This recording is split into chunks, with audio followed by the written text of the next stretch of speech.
Hello friends and welcome back to our channel Naukri for you. आज हम लोग perfection IAS 90s day planner के economics के day 1 को कवर करने वाले हैं। फ्रेंड्स, आपको हमारे चैनल पे perfection IAS 90s day planner के सारे सब्जेक्ट के वीडियोस मिल जाएंगे। अगर आपने उन्हें नहीं देखा तो जाके आप उसे हमारे चैनल पे देख लें। फ्रेंड्स, आप सभी से एक छोटी सी रिक्वेस्ट है, अगर आपको हमारी वीडियोस पसंद आ रही हो, अगर आपको हमारे मेहनत पसंद आ रहे हो तो प्लीज़ हमारे वीडियो पे लाइक ज़रूर करें। साथ ही आप हमारे चैनल पे अगर न्यू हैं और अभी तक आपने हमारे चैनल को सब्सक्राइब नहीं कर रखा तो प्लीज़ इसे सब्सक्राइब कर दें और बेल आइकॉन प्रेस कर दें ताकि आने वाली वीडियोज़ की नोटिफिकेशन सबसे पहले आप तक पहुँच पाए। फ्रेंड्स, ये जो है बीपीएससी के लिए बहुत ही बेस्ट होने वाला है रिवीजन के लिए, तो इस वीडियो को आप पूरा देखें और पसंद आने पर कमेंट करके बताएं भी। साथ ही आप ये भी बता सकते हैं कि नेक्स्ट टॉपिक कौन सा होना चाहिए। चलिए शुरू करते हैं आज का ये बहुत ही इम्पोर्टेंट वीडियो। तो आज का जो टॉपिक है वो है बुनियादी शब्द और इतिहास, राष्ट्रीय आय और लेखांकन, सार्वजनिक वित्त और राजकोषीय नीति, योजना, वृद्धि बनाम विकास। चलते हैं अपने सबसे पहले प्रश्न पर। तो पहला प्रश्न है, अर्थशास्त्र के अध्ययन के पीछे मूल सिद्धांत क्या है? तो इसका करेक्ट आंसर हो जाएगा बी, मानव की इच्छाएं असीमित है और संसाधन सीमित है।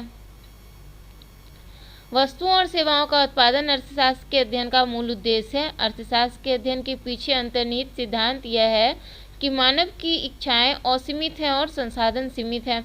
पूंजी निर्माण 3 बुनियादी आर्थिक गतिविधियों में से एक है, उत्पादन, उपभोग, पूंजी निर्माण। अगला प्रश्न है, जीडीपी एक संकेतक है जिसका उपयोग अक्सर किसी देश की सरकार द्वारा अपने आर्थिक स्वास्थ्य को मापने के लिए किया जाता है। जीडीपी के बारे में निम्नलिखित कथनों पर विचार करें। तो पूछ रहा है इसमें से कौन सा सही है? तो इसका करेक्ट आंसर हो जाएगा एक, केवल एक। तो इसमें से जो है नंबर 2 पॉइंट जो है यही सही है। सकल घरेलू उत्पाद में भारत के क्षेत्र में किसी विदेशी द्वारा किए गए उत्पादन का भी हिसाब शामिल हो सकता है। बढ़ते अपने अगले प्रश्न पर। नेक्स्ट है, आर्थिक प्रणाली एक समाज के भीतर वस्तुओं और सेवाओं के उत्पादन और आवंटन की प्रणाली है। विभिन्न आर्थिक प्रणालियों के बारे में निम्नलिखित कथनों पर विचार करें, कौन सा सही है? तो करेक्ट आंसर हो जाएगा बी, केवल 2। पूंजीवाद के अंतर्गत मुक्त बाजार प्रणाली और निजी स्वामित्व के मामले में पूर्ण स्वतंत्रता मौजूद होती है।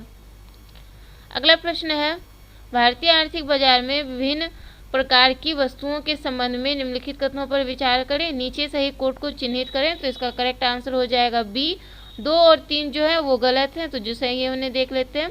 बेवलेन वस्तुएं विलासिता की वस्तुएं हैं जिनकी कीमत बढ़ने पर मांग भी बढ़ जाती है। गिफेन वस्तुएं गैर विलासिता वस्तुएं हैं जिनकी कीमत बढ़ने पर मांग बढ़ जाती है। उदाहरण के लिए ब्रेड। बेवलेन और गिफेन दोनों ही वस्तुएं मांग के नियम का पालन नहीं करती। मांग का नियम कहता है कि कीमत बढ़ने पर किसी वस्तु की मांग कम हो जाती है। नेक्स्ट है, मूल्यह्रास निम्नलिखित में से किससे संबंधित है? तो इसका करेक्ट आंसर हो जाएगा डी, किसी भी अचल परिसंपत्ति के उद्धृत मूल्य में कमी। चलते अपने अगले प्रश्न पर। जीडीपी गणना की व्यय विधि में जीडीपी की गणना अर्थव्यवस्था के 4 क्षेत्रों द्वारा वस्तुओं और सेवाओं की खरीद में किए गए व्यय को जोड़कर की जाती है। निम्नलिखित में से कौन व्यय विधि द्वारा जीडीपी गणना का एक हिस्सा है? तो पूछ रहा है इसमें से कितने कथन सत्य हैं? तो करेक्ट आंसर हो जाएगा बी, केवल 2 कथन इनमें से जो है वो सत्य हैं। तो देखते हैं इनमें से कौन कौन सा कथन जो सत्य है। तो इनमें से जो है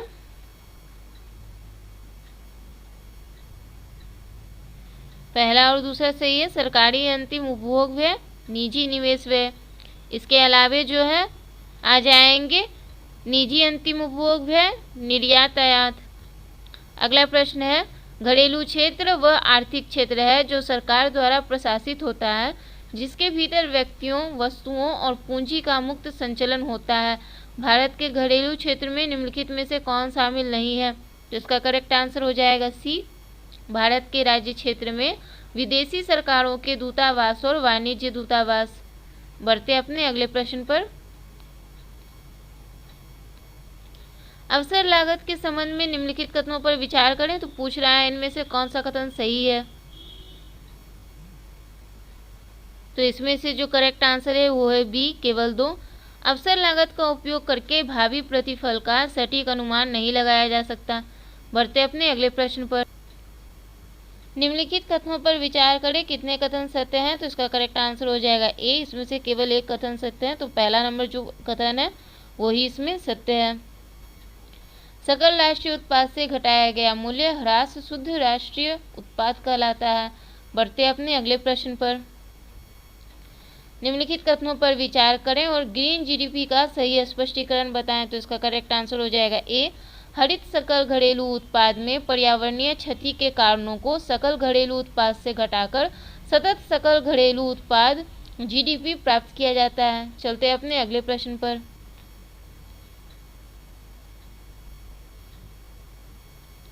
अगला प्रश्न है, स्वतंत्रता पूर्व युग में भारतीय अर्थव्यवस्था के संबंध में निम्नलिखित कथनों पर विचार करें। कितने कथन सत्य हैं? तो करेक्ट आंसर हो जाएगा बी, केवल 2। तो इसमें से पहला और तीसरा जो है वही कथन सत्य है। इन्हें देख लेते हैं। देश के 85% आबादी प्रत्यक्ष या अप्रत्यक्ष रूप से कृषि क्षेत्र से आजीविका प्राप्त करती है। अंग्रेजों द्वारा भारत में व्यवस्थित रूप से विद्युतीकरण की नीति अपनाई गई। बढ़ते अपने अगले प्रश्न पर।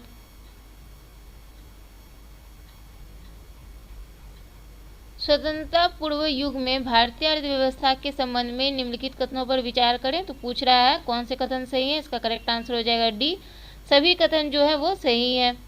Tata iron and steel company की स्थापना उस वर्ष हुई जब कांग्रेस कट्टरपंथी और नरमपंथी में विभाजित हो गई थी। भारत का आधे से अधिक विदेशी व्यापार ब्रिटेन तक ही सीमित था। हमारे देश के 2 भागों में विभाजन से जूट उद्योग पर प्रतिकूल प्रभाव पड़ा। तो Tata iron and steel company की स्थापना जो है वो कब हुई थी? 1907 में हुई थी। बढ़ते अपने अगले प्रश्न पर। अगला प्रश्न है, निम्नलिखित में से कौन मानव पूंजी निर्माण का समर्थन करता है? तो इसका करेक्ट आंसर हो जाएगा डी, शिक्षित शिक्षक ज्ञान प्रदान करके छात्रों के बौद्धिक विकास को बढ़ावा देते हैं। बढ़ते अपने अगले प्रश्न पर। जीडीपी डिफ्लेटर के संबंध में निम्नलिखित कथनों पर विचार करें। तो अभिकथन है, जीडीपी डिफ्लेटर उपभोक्ता मूल्य सूचकांक या थोक मूल्य सूचकांक की तुलना में मुद्रास्फीति का अधिक व्यापक माप है। कारण, जीडीपी डिफ्लेटर सभी वस्तुओं की कीमतों को दर्शाता है, चाहे वे घरेलू स्तर पर उत्पादित हों या अंतर्राष्ट्रीय स्तर पर। तो इसका करेक्ट आंसर हो जाएगा सी, अभिकथन सत्य है और कारण असत्य है। बढ़ते अपने अगले प्रश्न पर। ग्रीन वॉशिंग रणनीति के संबंध में निम्नलिखित कथनों पर विचार करें और इसके संबंध में सही विकल्प को चिन्हित करें। तो इसका करेक्ट आंसर हो जाएगा सी, यह व्यवसायों द्वारा विकसित की गई एक रणनीति है जिसका उद्देश्य लोगों को यह सोचने पर मजबूर करना है कि उनके उत्पादों का पर्यावरण पर वास्तविक परिदृश्य से कहीं अधिक प्रभाव पड़ता है। नेक्स्ट है, नीचे 2 कथन दिए गए हैं, अभिकथन और कारण, इन्हें देख लेते हैं। अभिकथन है, असंतुलित विकास उन अविकसित देशों में अधिक प्रचलित है जिनके पास मानव सामग्री और धन के अपर्याप्त साधन हैं। कारण, मुख्य उद्देश्य अर्थव्यवस्था के भीतर पूंजी आधार का विस्तार करने के बजाय अस्तित्व बनाए रखना है। तो इसका करेक्ट आंसर देखते हैं क्या होगा। इसका करेक्ट आंसर हो जाएगा ए सही है क्योंकि आर सही है, मतलब दोनों जो है वो सही है। बढ़ते अपने अगले प्रश्न पर। अगला प्रश्न है, आर्थिक वृद्धि और विकास के संबंध में निम्नलिखित कथनों पर विचार करें। तो पूछ रहा है कि कितने कथन सत्य है। करेक्ट आंसर हो जाएगा बी, केवल 2। तो इसमें पहला और चौथा यही दोनों सही है, तो इन्हें देख लेते हैं। आर्थिक वृद्धि को किसी देश के सकल घरेलू उत्पाद में वृद्धि से मापा जा सकता है, जबकि आर्थिक विकास लोगों की नैतिकता की भावना के संदर्भ में लागू होता है। आर्थिक विकास में प्राकृतिक संसाधनों की कमी को ध्यान में नहीं रखा जाता, जिससे प्रदूषण, भीड़-भाड़ और बीमारियां पैदा हो सकती है। बढ़ते अपने अगले प्रश्न पर। नेक्स्ट है, वृद्धि और विकास के बीच अंतर के संबंध में निम्नलिखित कथनों पर विचार करें। सही कोट का चयन करना है, तो करेक्ट आंसर हो जाएगा सी, पहले 2 कथन गलत हैं। तो 1 और 2 नंबर जो है वो गलत है, तीसरा सही है। आर्थिक विकास आर्थिक वृद्धि के बिना संभव नहीं है, जबकि आर्थिक वृद्धि आर्थिक विकास के बिना संभव है। बढ़ते अपने अगले प्रश्न पर। अमर्त्य सेन के क्षमता दृष्टिकोण में सामान्य रूप से प्राप्त की जाने वाली स्वतंत्रता और विशेष रूप से कार्य करने की क्षमताओं पर ध्यान केंद्रित करना शामिल है। इसके बारे में निम्नलिखित कथनों पर विचार करें। कौन से कथन सही हैं? तो करेक्ट आंसर हो जाएगा डी। इनमें से सभी जो है वो सही है। कार्यप्रणाली एवं क्षमता क्षमता दृष्टिकोण का एक प्रमुख भाग है। कार्यों का संयोजन है। कार्यशीलता उन कार्यों का समूह है जो लोग करते हैं, जबकि क्षमता अवसर के विचार और उनकी भावनात्मक स्वतंत्रता से संबंधित है। बढ़ते अपने अगले प्रश्न पर। अगला प्रश्न है, निम्नलिखित केस स्टडी पर विचार करें, निम्नलिखित विकल्पों को चिन्हित करें। दो भूखे लोग हैं जिन्हें ठीक से पोषण नहीं मिल रहा। एक इथियोपिया में अकाल का शिकार है और दूसरा व्यक्ति तिब्बत पर कब्जे के विरोध में वाशिंगटन में चीनी दूतावास के सामने भूख हड़ताल पर है। तो अब इसमें से सही कोट का चयन करना है। इसका करेक्ट आंसर हो जाएगा ए। पूर्व की स्थिति कामकाज से संबंधित है, जबकि बाद की स्थिति क्षमता से संबंधित है। बढ़ते अपने अगले प्रश्न पर। मानव विकास सूचकांक एक सारांश समग्र सूचकांक है जो मानव विकास के बुनियादी पहलुओं में किसी देश की औसत उपलब्धियों को मापता है। वे 3 बुनियादी पहलू क्या हैं? तो इसका करेक्ट आंसर हो जाएगा ए। तो वो 3 बुनियादी पहलू है स्वास्थ्य, ज्ञान, बुनियादी जीवन स्तर। बढ़ते अपने अगले प्रश्न पर। निम्नलिखित कथनों पर विचार करें। तो पूछ रहा है कौन सा गलत है, तो इसका करेक्ट आंसर हो जाएगा सी, केवल दूसरा है। तो नंबर 2 गलत है, बाकी जो सही है उन्हें देखते हैं। श्रम अधिशेष वाले देशों में मानव पूंजी का अधिक महत्व है। श्रम इकाइयों की उत्पादकता, क्षमता और दक्षता में वृद्धि करता है। बढ़ते अपने अगले प्रश्न पर। कर कटौती और उदार सार्वजनिक व्यय की लंबी अवधि के बाद उच्च करों और कम सार्वजनिक व्यय की अचानक स्थिति को क्या कहा जाता है? तो इसका करेक्ट आंसर हो जाएगा ए, फिस्कल क्लिफ। अगला प्रश्न है, राजकोषीय बाधा के संबंध में निम्नलिखित कथनों पर विचार करें। तो अभिकथन है, राजकोषीय मंदी के कारण अर्थव्यवस्था में उपभोक्ता खर्च कम होता है। और कारण है, राजकोषीय बाधा सरकार की मुद्रास्फीति या राजकोषीय नीतियों के कारण उत्पन्न होता है, जो कराधान से राजस्व में वृद्धि और इसके परिणाम स्वरूप बढ़ती अर्थव्यवस्था में सकल घरेलू उत्पाद के हिस्से में वृद्धि के कारण होता है। तो इसका करेक्ट आंसर देखते हैं। इसका करेक्ट आंसर हो जाएगा ए। अभिकथन और कारण दोनों सत्य है। कारण अभिकथन का सही स्पष्टीकरण है। बढ़ते अपने अगले प्रश्न पर। किसी अर्थव्यवस्था में श्रम की आपूर्ति निम्नलिखित में से किस पर निर्भर करती है? तो इसका करेक्ट आंसर हो जाएगा ए, जनसंख्या पर। अगला प्रश्न है, संतुलन मूल्य निम्नलिखित में से किससे संबंधित है? तो इसका करेक्ट आंसर हो जाएगा डी, आपूर्ति मांग के बराबर है। बढ़ते अपने अगले प्रश्न पर। निम्नलिखित में से कौन सा विकल्प सही सुमेलित है? तो इसका करेक्ट आंसर हो जाएगा सी, श्रम उत्पादन का दूसरा कारक। बाकी जो और पॉइंट्स हैं उन्हें भी देख लेते हैं। भूमि उत्पादन का प्रथम कारक, श्रम उत्पादन का दूसरा कारक, पूंजी उत्पादन का तीसरा कारक, उद्यमी उत्पादन का चौथा कारक।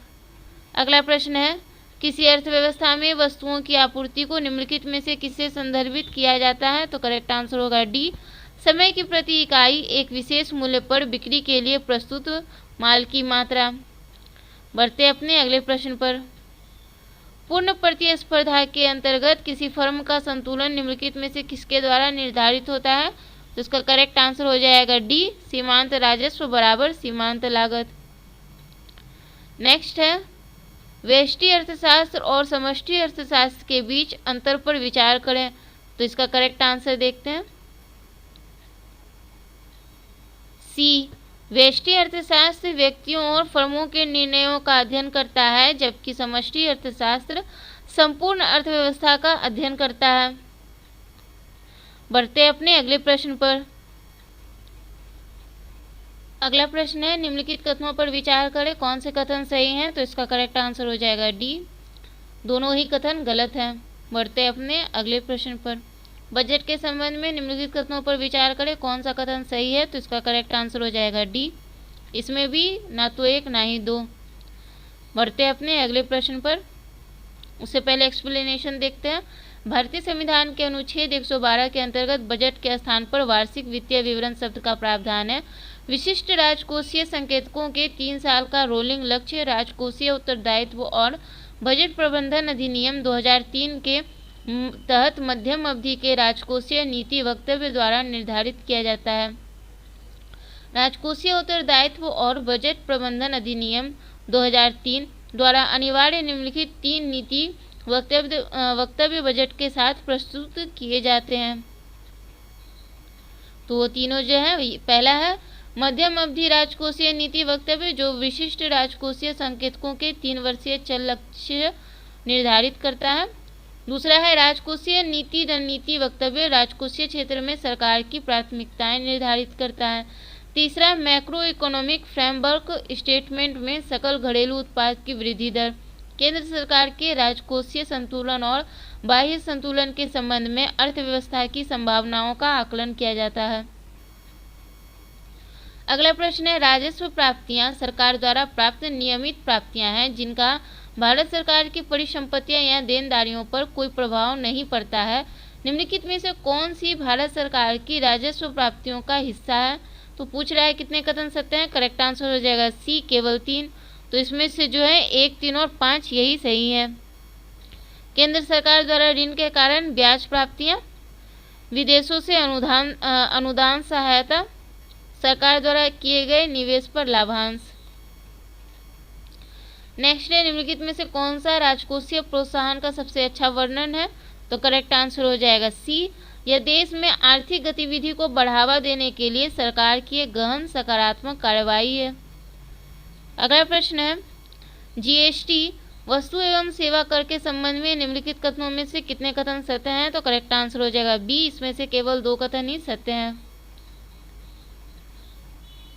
तो इनमें से जो है पहला वस्तु एवं सेवा कर एक अप्रत्यक्ष कर है जो वस्तुओं और सेवाओं की बिक्री पर लगाया जाता है, और दूसरा जीएसटी को जुलाई 2017 में भारत के राष्ट्रपति द्वारा लॉन्च किया गया था। ये दोनों सही हैं। बढ़ते अपने अगले प्रश्न पर। अगला प्रश्न है कुछ वस्तुएं ऐसी हैं जो जीएसटी के दायरे में नहीं आती। निम्नलिखित में से कौन सी वस्तुएं वस्तु एवं सेवा कर के अंतर्गत शामिल नहीं है? तो इसका करेक्ट आंसर हो जाएगा बी केवल 3। तो इनमें से देखते हैं कौन कौन सी जो है वो शामिल नहीं है। तो मानव उपभोग के लिए शराब, मोटर स्पिरिट और एविएशन टरबाइन ईंधन को जीएसटी से छूट दी गई है। आयकर एक प्रत्यक्ष कर है। आयकर व्यक्तियों, हिंदू अविभाजित परिवारों, अपंजीकृत फर्मों और लोगों के अन्य समूहों पर लगाया जाता है। भारत में आयकर प्रणाली प्रगतिशील है। बढ़ते अपने अगले प्रश्न पर। आयकर के संबंध में निम्नलिखित कथनों पर विचार करें। पूछ रहा है कौन सा सही है? तो करेक्ट आंसर हो जाएगा ए केवल 1। आयकर व्यक्तियों, हिंदू अविभाजित परिवारों, अपंजीकृत फर्मों और अन्य लोगों के समूहों पर लगाया जाता है। बढ़ते अपने अगले प्रश्न पर। निम्नलिखित कथनों पर विचार करें। कौन से कथन सही हैं? तो इसका करेक्ट आंसर हो जाएगा ए। तो इसमें से जो है 1 और 2 वो ही सही है। लाभांश एक भुगतान है जो किसी कंपनी द्वारा निश्चित वर्ष में अपने शेयर धारकों को उसके लाभ से किया जाता है। बजट 2020 में वित्त मंत्री ने लाभांश वितरण कर से मुक्ति दे दी। बढ़ते अपने अगले प्रश्न पर। टैक्स हेवन के बारे में निम्नलिखित में से कौन सा कथन सही है? तो इसका करेक्ट आंसर हो जाएगा बी केवल 2। एक ऐसा देश जहां विदेशी निवेशकों को बहुत कम प्रभावी कर दर का भुगतान करना पड़ता है। बढ़ते अपने अगले प्रश्न पर। भारत में विभिन्न प्रकार के कराधान के संबंध में निम्नलिखित कथनों पर विचार करें। कौन सा सही है? तो करेक्ट आंसर हो जाएगा डी। दोनों ही गलत हैं। बढ़ते अपने अगले प्रश्न पर।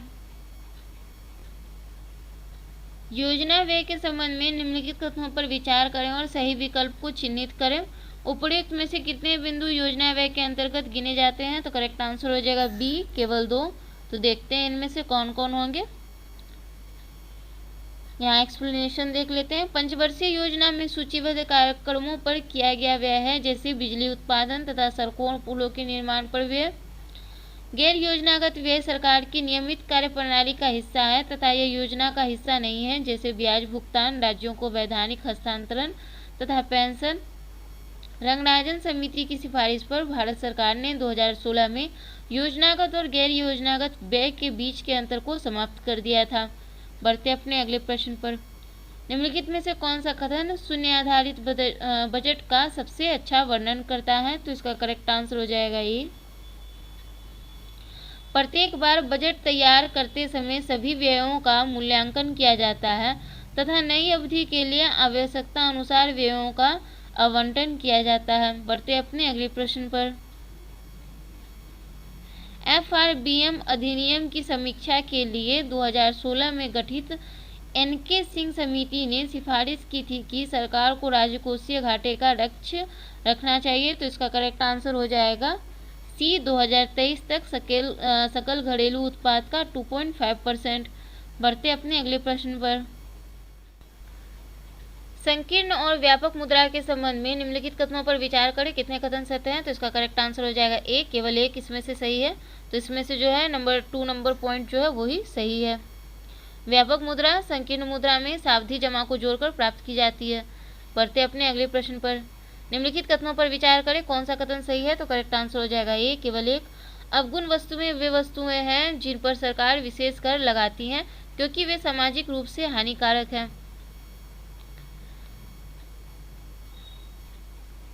नेक्स्ट है GST क्षतिपूर्ति उपकर के संबंध में निम्नलिखित कथनों पर विचार करें। कौन सा कथन गलत है? तो करेक्ट आंसर हो जाएगा ए, 1 और 2 गलत है। सही जो है उसे देखते हैं। यह उपकर विलासिता और अवगुण वस्तुओं पर लगाया जाता है। अगला प्रश्न है माल और सेवा कर के संबंध में निम्नलिखित कथनों पर विचार करें। पूर्व पैक और लेवल वाली वस्तुओं पर 5% GST लगाया जाता है। निम्नलिखित में से कौन इसके अंतर्गत वर्गीकृत होता है? तो इसका करेक्ट आंसर हो जाएगा ए, अनाज, दालें और आटे जैसे खाद्य पदार्थों के एकल पैकेज जिनका वजन 25 किलोग्राम तक हो। फ्रेंड्स, एक छोटी सी रिक्वेस्ट, अगर आपने यहाँ तक वीडियो को देखा और अभी तक लाइक नहीं किया है तो प्लीज़ अब लाइक करते हैं, आप आगे चल के भूल जाएंगे। और अभी तक आपने अगर हमारे चैनल को सब्सक्राइब नहीं किया है तो प्लीज़ हमारे चैनल को भी जल्दी से सब्सक्राइब कर दें और हमें सपोर्ट करें ताकि हम ऐसे ही वीडियो सबसे पहले आप तक ला पाएँ। चलिए बढ़ते अपने अगले प्रश्न पर। सरकारी प्रतिभूति अधिग्रहण कार्यक्रम हाल के दिनों में समाचारों की सुर्खियों बना रहा। इसके बारे में निम्नलिखित कथनों पर विचार करें। तो पूछ रहा है कौन सा गलत है? तो करेक्ट आंसर हो जाएगा डी, इनमें से कोई नहीं, दोनों सही है। यह एक बिना शर्त खुला बाजार परिचालन है। खुले बाजार में खरीद उपज वक्र के स्थिर और नियंत्रित विकास को सक्षम करने के लिए की जाएगी। अगला प्रश्न है ऑपरेशन ट्विस्ट के संबंध में निम्नलिखित में से कौन सा कथन सही है? तो करेक्ट आंसर हो जाएगा सी, इनमें से तीनों कथन जो है सही है। इसमें दीर्घकालिक और अल्पकालिक सरकारी बांडों की साथ खरीद और बिक्री शामिल है। भारतीय रिजर्व बैंक ने आर्थिक मंदी को पलटने तथा निवेश को प्रोत्साहित करने के लिए ब्याज दरें कम करने हेतु ऑपरेशन ट्विस्ट लागू किया है। ऑपरेशन ट्विस्ट पहली बार 1961 में अमेरिकी फेडरल ओपन मार्केट कमेटी द्वारा शुरू किया गया था। बढ़ते अपने अगले प्रश्न पर। बीमा विनायक और विकास प्राधिकरण इरडा किस प्रकार का निकाय है? तो करेक्ट आंसर हो जाएगा बी, सांविधिक निकाय। नेक्स्ट है निम्नलिखित में से कौन सा सरकार या RBI द्वारा मुद्रास्फीति को नियंत्रित करने के लिए अपनाया गया उपाय नहीं है? तो इसका करेक्ट आंसर हो जाएगा डी, उपरोक्त में से एक से अधिक। तो इसके एक्सप्लेनेशन को देखते हैं। वित्तीय समावेशन और राजकोषीय प्रोत्साहन मुद्रास्फीति के विरुद्ध कार्य करते हैं क्योंकि यह जनता के हाथों में अधिक धन उपलब्ध कराता है जो देश की आर्थिक गतिविधि को बढ़ावा देने के लिए अधिक व्यय को प्रोत्साहित करता है।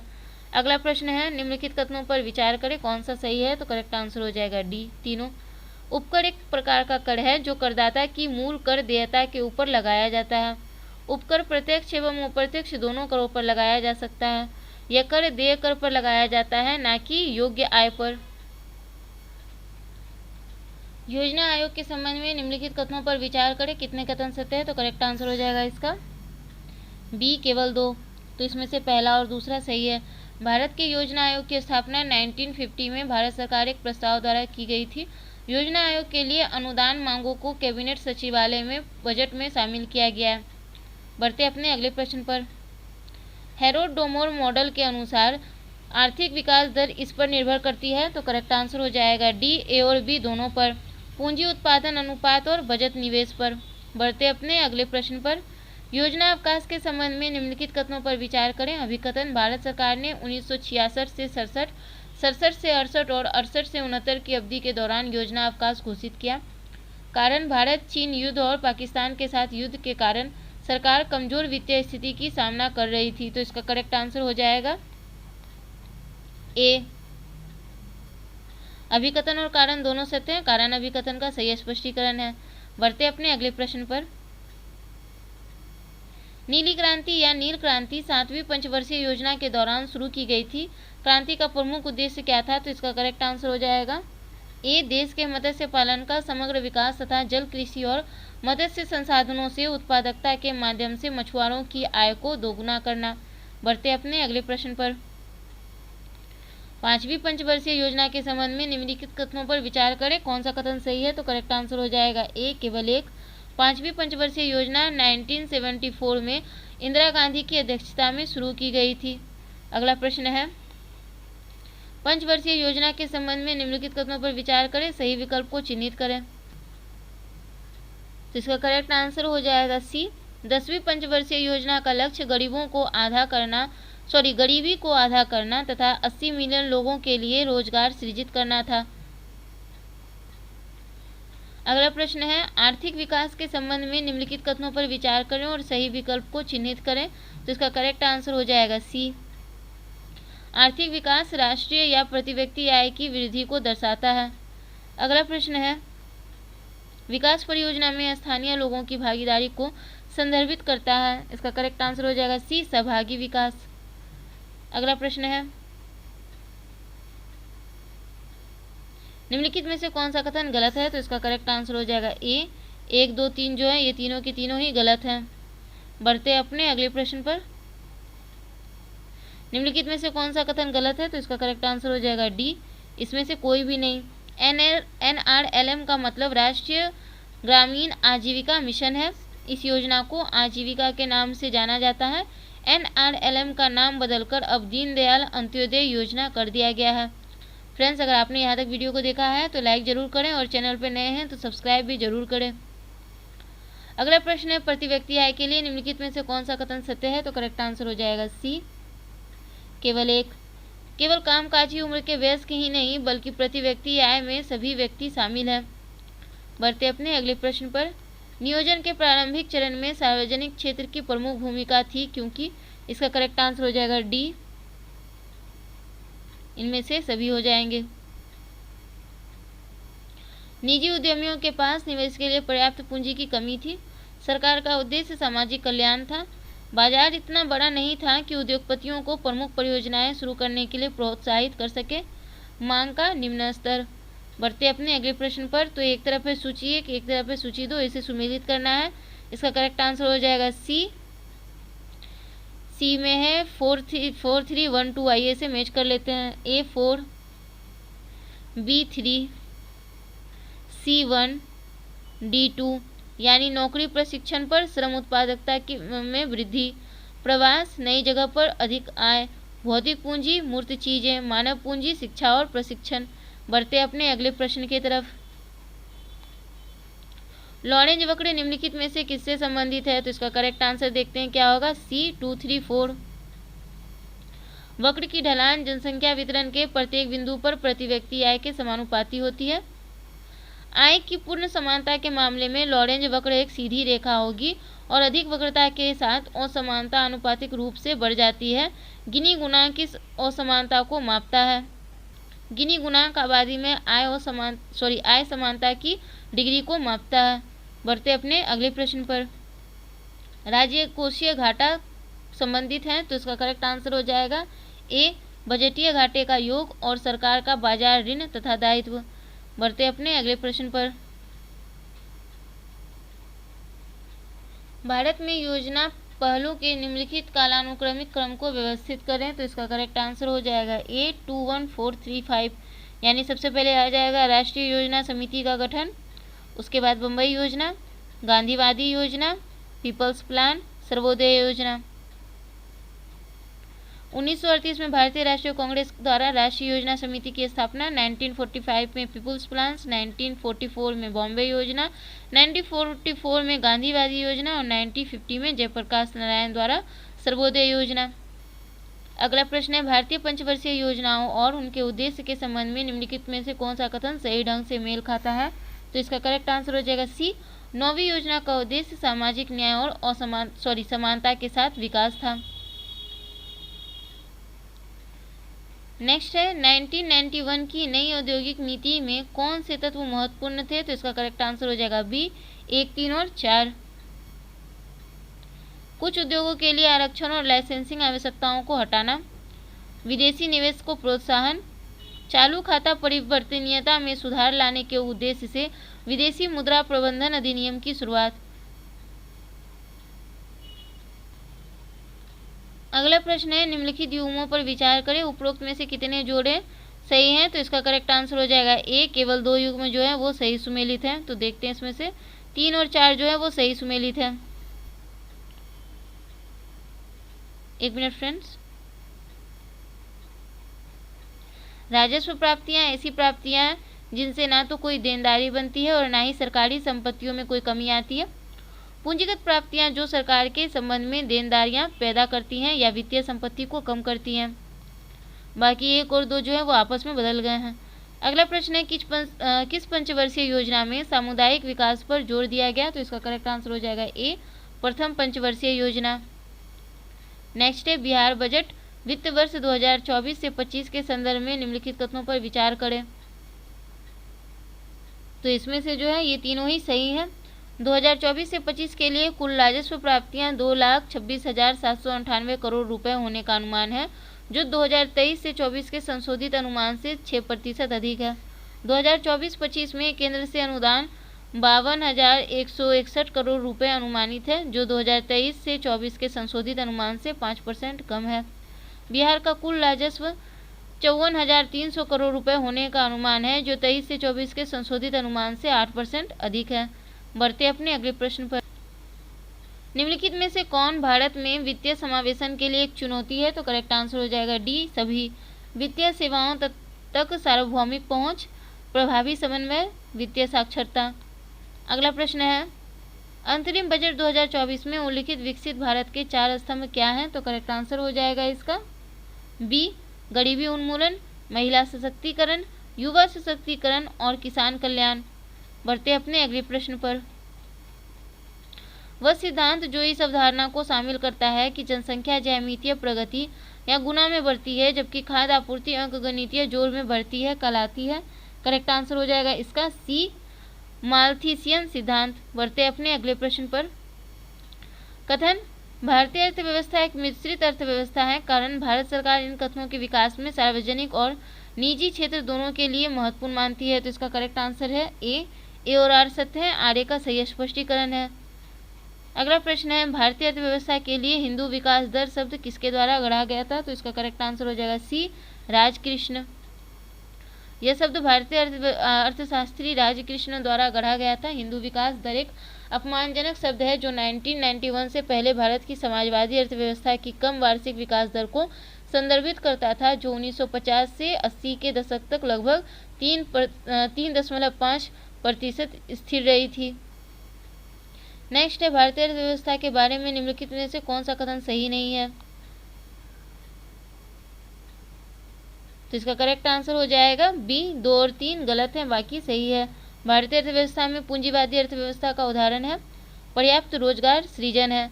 बढ़ते अपने अगले प्रश्न पर।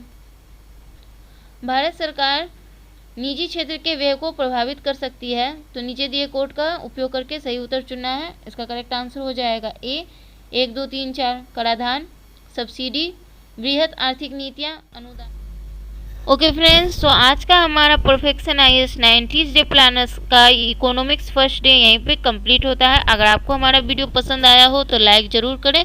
साथ ही अगर आप हमारे चैनल पर नए हैं और आपने अभी तक हमारे चैनल को सब्सक्राइब नहीं कर रखा तो प्लीज़ इसे सब्सक्राइब कर दें, ताकि हम मोटिवेट होकर के ऐसी ही वीडियोस आप तक सबसे पहले ला पाएँ।